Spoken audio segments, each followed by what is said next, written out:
Hanap niya yung anak niya eh. Oh. Ayan. Sumama sa rally. Tapos ayun, kasali doon sa mga nanggulo. Sino po ang kawawa? Mga magulang.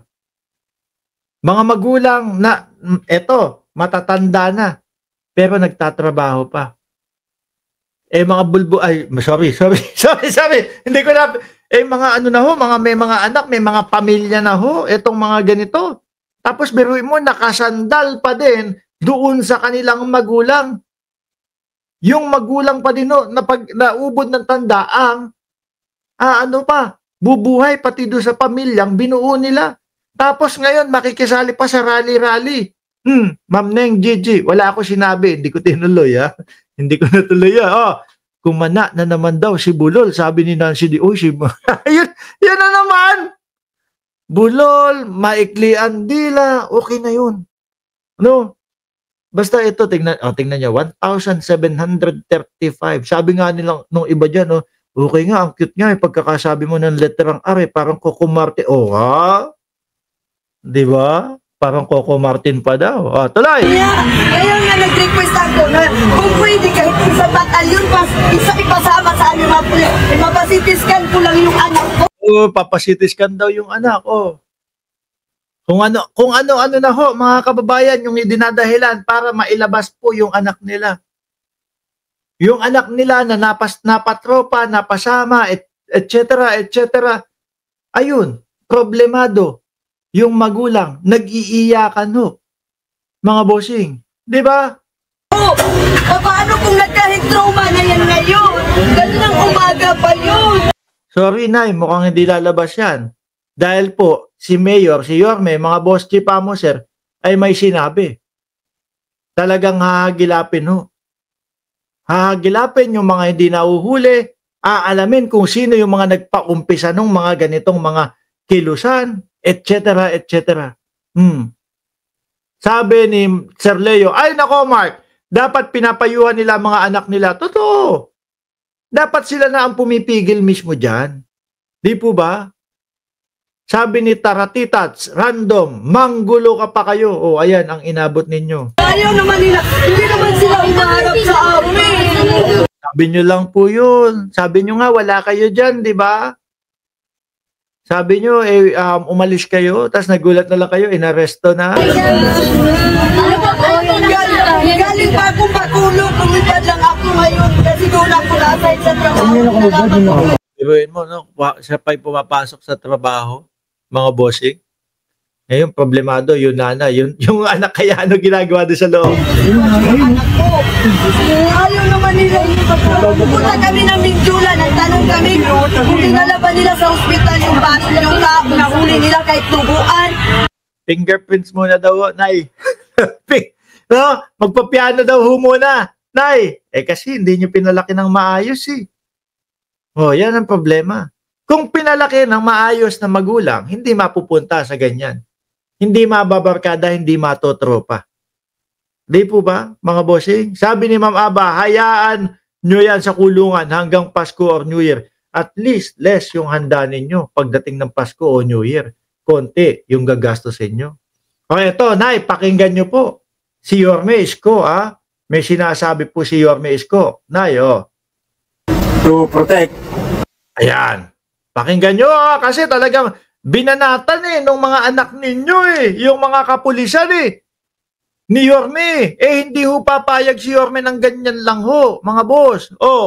There will be a mapping operation going to happen in a few minutes within the university belt to protect educational institution, dormitories, and other businesses. Yan. Nung gabi pa lang, nandiyan na si Yorme, mga kababayan. Inaasikaso niya na. No? Tapos, kaninang umaga, bandang alas 6:35 ng umaga, dyan sa Pilipinas, nakita ko si Yorme kasama pa nung mga kasama pa ho nung mga naglilinis na. Nagpipintura na ho sila, mga kababayan. Inaayos, ibinabalik na ho nila sa dati yung ganda ng Maynila. Biruin nyo. Sasabihin ninyo, para sa bayan ang pinaglalaban namin. Tapos, magbabandalismo kayo. Guguluhin nyo yung napakaayos. Sisirain nyo yung magagandang pintura. Tapos para sa bayan yun. Sisirain, stoplight.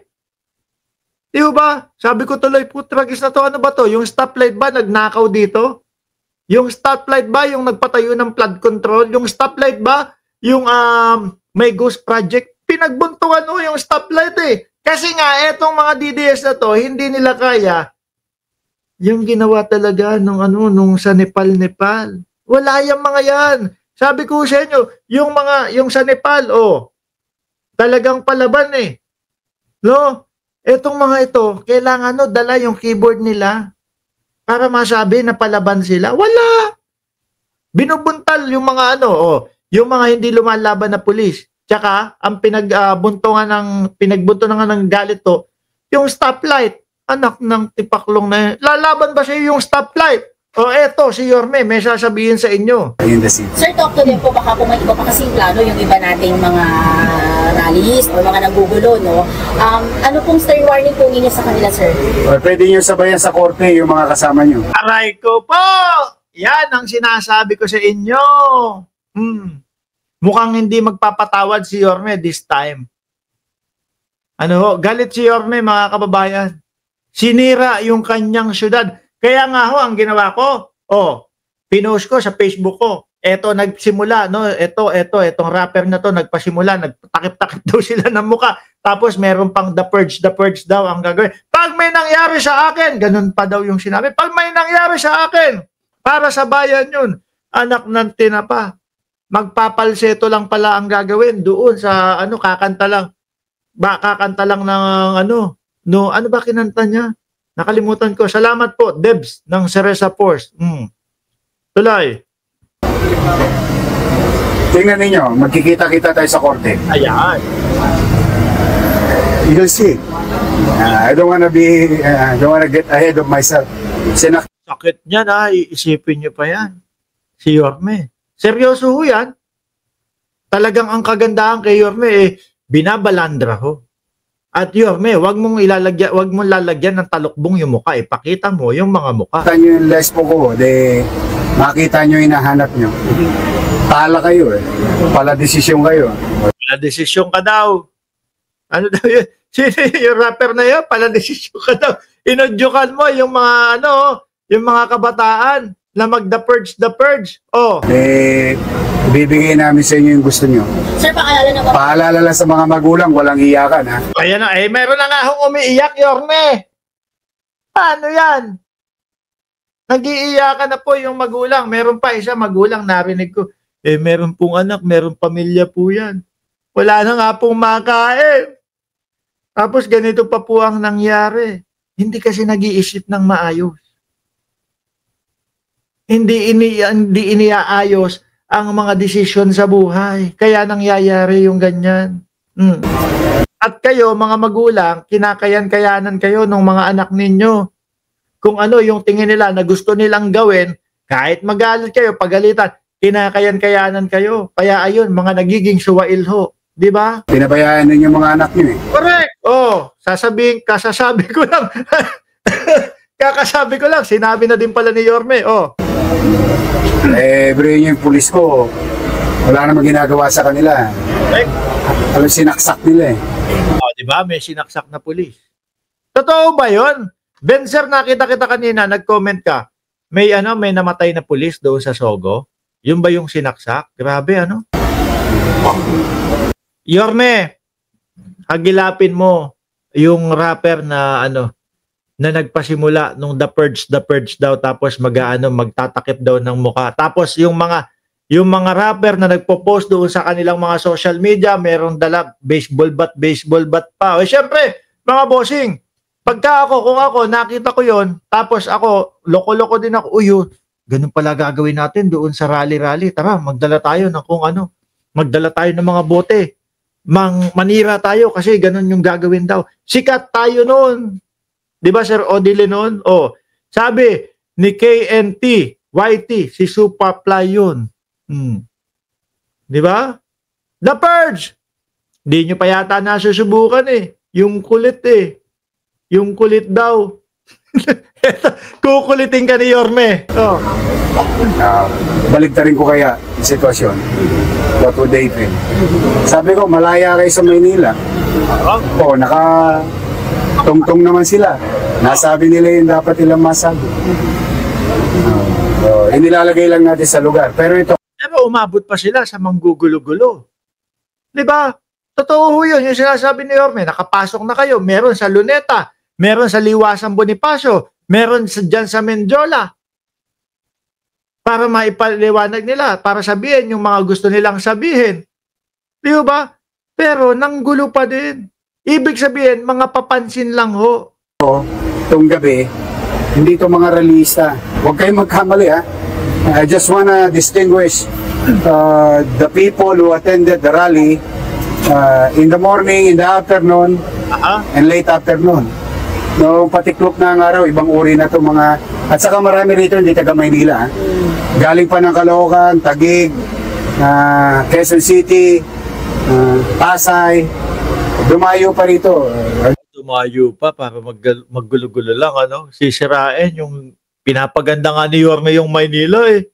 Biruin nyo, babandalismuhan ninyo. Dito gusto sumikat. Pwede naman sila mag-rap. Ay, nako! May nabanggit! Ano daw? Dito gustong sumikat. Atras ko si Yorme. May sinabi. Ulitin mo nga, Yorme. Kami rito, hindi taga Maynila. Galing pa ng Caloocan, Taguig, Quezon City, Pasay. Dumayo pa rito. Dito gusto sumikat. Dito gustong sumikat. No, sino daw yung dito gustong sumikat sa Maynila? Pwede naman sila mag-rap. Pwede naman silang mag-rap. Boy, ikaw yung tinutuntun yun. Ikaw yung, tingin ko, ikaw yung pinaparinggan ni Yorme. Ano? Tingin ko, ikaw, kasi makikita ho yan, mga kababayan. Hindi ho lang basta-basta sasabihin ni Yorme, eto, sige, yan, kunin natin yan, ganito, ganito. Hindi ho. Diba? Nakikita nila yan, nasusundan nila yan. Pwede ka daw, diyan ka daw mag-rap, Mag-rap-rap sila sa loob ng kulungan. Naku po! Naririnig nyo ba? Mga rapper, The Purge. Takip tayo ng muka. Hindi pa yata nila nararanasan yung kulit daw ng mala The Purge. Yari kayo. Sige po, sir, last na po siguro to from me. Paalala naman po dun sa mga nakatira malapit dito na... Ay, pumanatag kayo. Things are okay now. Wala na yung mga suspect. Nakaalis na. Wala na yung mga suspect. Pero ano po gagawin nyo, Yorme? For purposes of due diligence, the Manila Police District will do some activities the remainders of the night. And your city government naman, on a civilian component, will do our job to make the city and those streets mentioned be made available sa lahat ng taga Maynila at dadako sa Maynila. Sandali, Yorme, maputol kita. Nasaan ba yun? Naputol kita. Ito ba yung pinaparinggan mo, Yorme?